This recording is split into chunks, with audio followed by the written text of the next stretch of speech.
하나님, 오늘도 우리를 가르쳐 주실 줄로 믿습니다. 주님의 뜻을 행할 수 있도록 하나님의 영으로 우리를 도와주실 줄 믿습니다. 하나님은 사랑이시요 우리의 요새이시니 오늘도 우리를 보호하여 주시옵시고 이 험난한 세상 가운데서도 평안하고 안전한 삶을 살도록 우리를 인도하여 주시옵소서. 이미 어제를 통하여 깨닫습니다. 우리가 무엇이기에 우리를 알아주십니까? 우리의 미천한 삶이 무엇이기에 우리를 생각하시나이까? 오늘 이 하루도 저희들을 살려두신 이유는 저희들을 생각하신 까닭인 줄로 믿습니다. 오늘 이 한날의 삶 가운데 하나님의 영광을 쫓아 살아가는 아름다운 증인의 삶을 살도록 도와주시옵소서. 내 안에 성령이 계시고 내가 하나님께 붙들려 있음을 알도록 우리를 인도하여 주시옵소서. 예수님의 이름을 의지하여 기도하옵나이다. 아멘. 찬송가 521장입니다. 521장.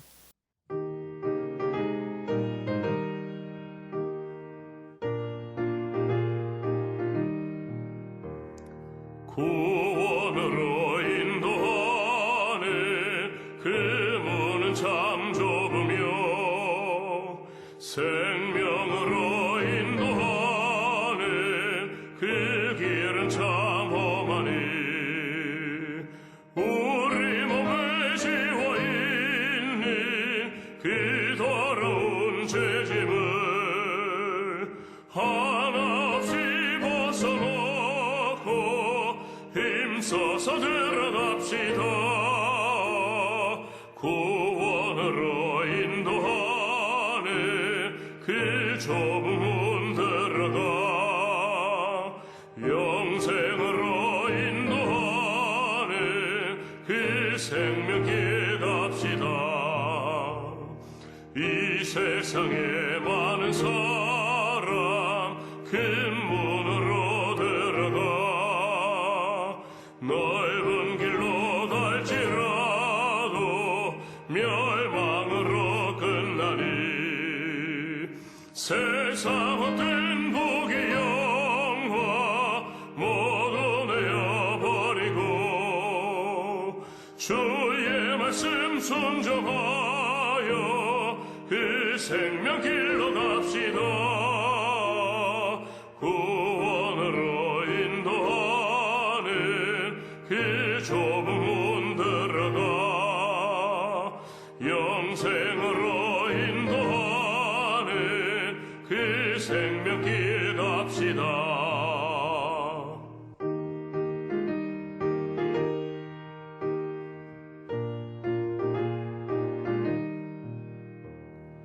구원의 문 열렸으니 주의 공로 힘입어 주저 말고 들어가서 생명길로 갑시다. 구원의 문 닫힌 후엔 들어가고 싶으나 한 번 닫힌 구원의 또 열려지지 않으리. 구원으로 인도하는 그 좁은 문 들어가 영생으로 인도하는 그 생명길 갑시다. 아멘. 오늘 이 한날도 구원의 길을 벗어나지 않는 저와 여러분 될 줄 믿습니다. 잠언 19장 25절입니다. 오늘 금요일은 금요 기도회가 있는 날입니다. 이 현장이 120명이 모여 성령의 충만함을 받았던 그런 기도의 현장이 되기를 늘 갈망했는데 그 꿈이 이루어진 거나 다름이 없습니다. 매주 자리가 꽉 차고 기도의 열기가 얼마나 뜨거운지요. 여러분 이 저녁에 기도 모임 사모해 주시고 또 주변에 기도를 쉬고 있는 분들 독려하셔서 이 중요한 때에 기도를 통해서 하나님과 동행하는 삶을 살 수 있도록 힘을 내어 주시면 좋겠습니다. 잠언 19장 25절 우리 한 절 같이 읽겠습니다. 거만한 자를 때리라. 그리하면 어리석은 자도 지혜를 얻으리라. 명철한 자를 견책하라. 그리하면 그가 지식을 얻으리라. 아멘. 맞고 정신을 차리는 자라는 제목으로 말씀을 나누겠습니다. 지혜 있는 자는 어떤 자입니까? 맞을 짓을 하지 않는 사람이다 라고 생각할 것입니다. 그러나 저와 여러분의 인생 그리고 또 주변의 사람들을 뒤돌아보면 한 대도 맞지 않고 살아가는 사람이 어디 있을까요? 부모님이 애지중지해서 한 대도 때리지 않는다면 학교 가서 선생님이나 친구나 아니면 그 외에 예기치 않았던 사람들에게도 매를 맞을 수 있습니다. 여러분 매 맞아 보셨죠? 저희 때는 하여튼 맞고 자라는 게 꿈나무들의 상징이었던 것 같아요. 요즘은 조금만 때려도 경찰에 신고가 되고 심지어 부모가 자녀들을 훈계해도 이제는 그것을 아동 학대로 오해할 수 있는 시대가 되어서 참 안타깝습니다. 오늘 성경은요 분명히 말합니다. 거만한 자를 때리라고요. 그리하면 어리석은 자도 지혜를 얻게 될 것이고 명철한 자를 견책하라. 그리하면 그가 지식을 얻으리라. 두 가지 동사를 저와 여러분이 가슴에 품었으면 좋겠습니다. 때리라, 견책하라. 때리라, 견책하라. 여러분, 때리는 것과 견책하는 것은 사람을 사람답게 만드는 데 필수적인 것들입니다. 잠언 13장 24절에 보면 매를 아끼는 자는 그의 자식을 미워함이라 자식을 사랑하는 자는 근실이 징계하느니라. 때리는 것과 견책은 사랑과도 연결되어 있는 단어입니다.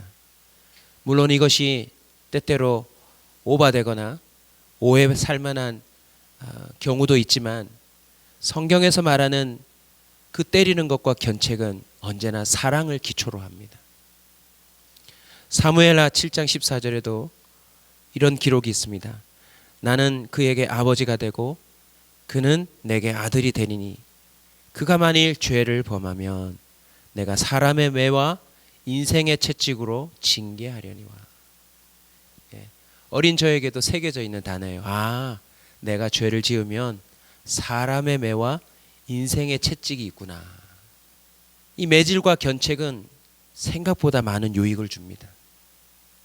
어떤 유익을 줄까요? 그리하면 어리석은 자도 지혜를 얻으리라. 자, 매질의 첫 번째 유익은 바로 멈춤입니다. 멈춤. 어디선가 큰 소리가 견책처럼 들려오고 갑자기 번개 오듯 빡 하고 매질이 가해졌을 때 우리는 하던 일을 멈출 수밖에 없습니다. 이 성경에서 말하는 때리는 것과 견책은 무엇을 위함입니까? 거만함을 멈추게 하기 위함입니다. 어리석음을 멈추게 하기 위함입니다.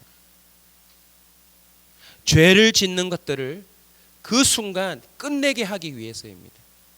궁극적으로는 무엇입니까?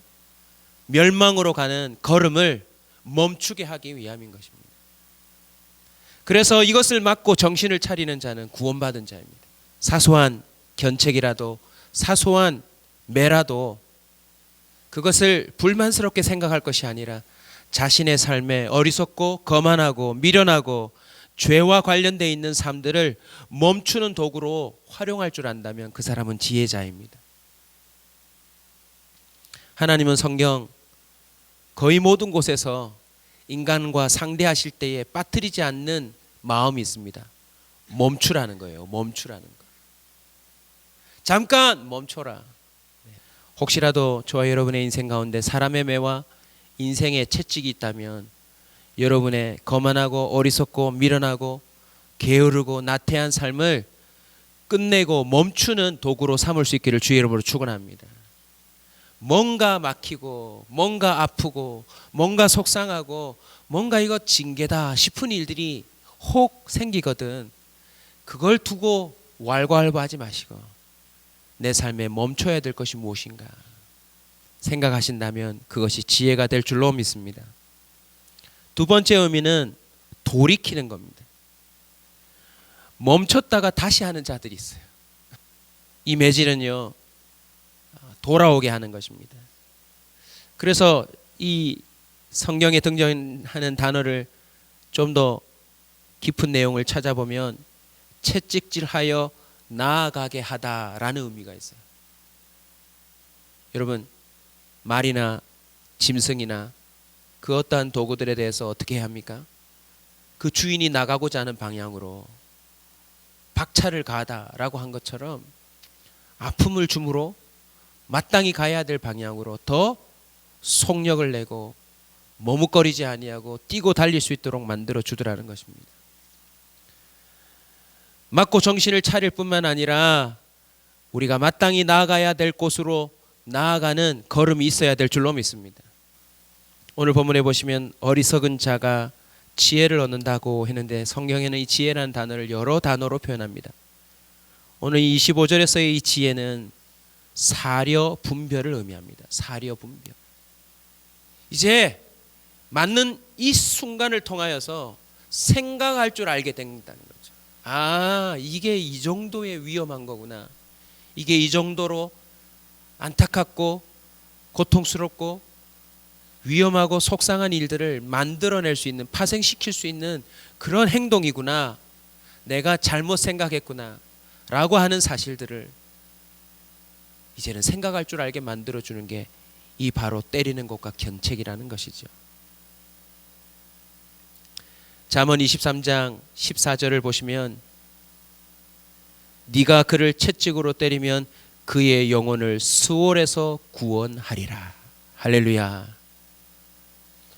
맞고 정신을 차리는 가운데 선과 악을 구별할 줄 알게 된다면 그는 지혜자입니다. 내가 왜 맞았는지, 그리고 이 정도로 벌을 줄 수밖에 없는 그 일이 얼마나 악한 일인지를 깨닫는다면 그 사람은 구원으로 돌아서는 자인 줄로 믿습니다. 사랑하는 성도 여러분, 오늘 이 하루도 돌아서는 날이 되실 수 있기를 주의 이름으로 축원합니다. 마지막 의미는 무엇입니까? 주님 품에 안기는 겁니다. 멈추고 돌아서고 결국 주님 품에 안기는 것이 매질과 견책의 궁극적인 목표라는 것입니다. 이사야 30장 26절입니다. 여호와께서 자기 백성의 상처를 싸매시며 그들의 맞은 자리를 고치시는 날에는 달빛은 햇빛 같겠고 햇빛은 7배가 되어 7날의 빛과 같으리라. 왜곡된 매질과 견책이 넘쳐나는 시대이긴 하지만 근본적인 사랑으로부터 출발한 이 매질과 견책의 궁극적인 목표가 무엇입니까? 가장 안전한 곳, 가장 깊은 사랑을 느낄 수 있는 그 아버지의 품, 어머니의 품에 안기도록 도와주는 것이 바로 매질과 견책이라는 것입니다. 저와 여러분은 지금까지 살아오면서 내가 학습하여 얻은 지혜와 지식도 있겠지만 때로는 매질과 견책을 통해서 얻은 그것이 더 소중할 수 있다는 사실을 부인할 수 없을 것입니다. 오늘 본문을 여러분에게 도전하면서 마지막으로 또 선포하려고 합니다. 여러분, 직접적인 매질과 견책도 있지만 타산지석도 있다는 사실을 기억해야 합니다. 내 옆에서 또는 저 멀리서 그 어떠한 일로 매를 맞고 견책을 받는 사람들을 보고서도 우리는 똑같은 강도와 똑같은 아픔을 경험하며 정신을 차릴 수 있다면 그 사람은 더 지혜자입니다. 저와 여러분은 매일같이 우리 주변에서 맞는 사람, 그리고 견책당하는 사람들을 목격할 수 있습니다. 우리는 그들을 통하여 뭘 깨달아야 합니까? 내가 멈춰야 할 것은 무엇인가? 아, 내가 저렇게 되기 전에 돌아서야 될 것은 무엇인가? 아, 저 끝이 저런 것이구나 라고 하는 것을 깨닫는다면 저와 여러분은 정말 좋은 지혜와 지식을 얻는 자인 줄로 믿습니다. 지혜를 얻으리라, 이 말을 이렇게 마지막으로 표현하려고 합니다. 매우 세심하고 신중하게 행동하다.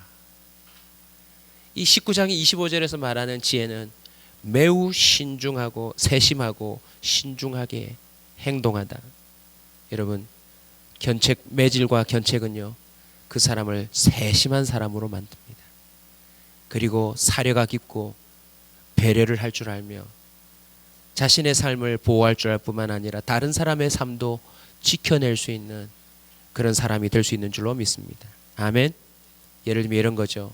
제가 뚝배기에 손을 대다가 정말 오지게 맞고 이게 얼마나 위험한 건지를 깨달았다면 저는 뚝배기가 나오는 상마다 매를 준비하고 있을까요? 아니요. 뚝배기를 미리 멀리 치워놓고 내 옆에 사람을 배려하는 사람이 되지 않을까요? 온전한 사람은 어떤 사람입니까? 태어나서 죽을 때까지 매를 한 대도 맞지 않은 사람이 아니라 한 대를 맞든 두 대를 맞든 맞는 족족 정신을 차리고 지혜와 지식을 얻는 자인 줄로 믿습니다. 혹 여러분의 가정에 또 여러분의 직장에 여러분의 주변에 이런 사람의 매와 인생의 채찍 뭔가 이거 아프다라고 여겨지는 그런 때림과 견책이 있다면 오늘부터 그 모든 것들을 여러분의 지혜와 지식으로 삼는 정신을 차리는 그래서 온전한 사람이 되는 성도들이 되시길 주의 이름으로 축원합니다. 여기서 빠지지 말고 가슴에 품어야 될 걸 말씀드리고 마치겠습니다.